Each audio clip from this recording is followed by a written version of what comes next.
Hey everybody, how you doing? Welcome to a new series on the Sermon on the Mount. This is one of the most famous sermons that Jesus ever preached. But before we start diving into the text of this, I think I want to take this first week and examine kind of a big picture view, because one of the possible dangers as we jump into a sermon like this, you're going to hear a lot of law.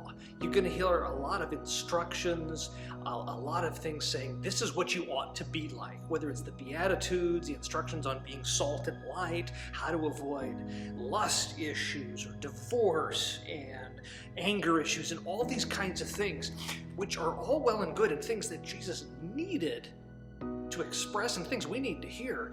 But here's the problem.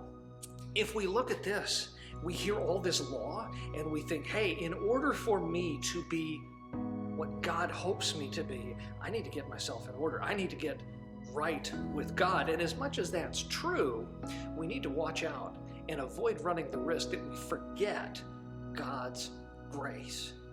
And really what's taking place in here is Jesus is expressing, here's what life ought to be like if we are following in his and his Father's footsteps. It's going to be that natural outgrowth as opposed to something we're working super extra hard to do in order to earn God's favor. We're not earning his favor. We have his favor given freely as a gift to us, and then the fruit of that new relationship comes the way in which we engage the world. It shifts our perspective and changes how we deal with one another. And so that's what we're going to explore as we dig into the Sermon on the Mount. Buckle up. This ought to be a fun one.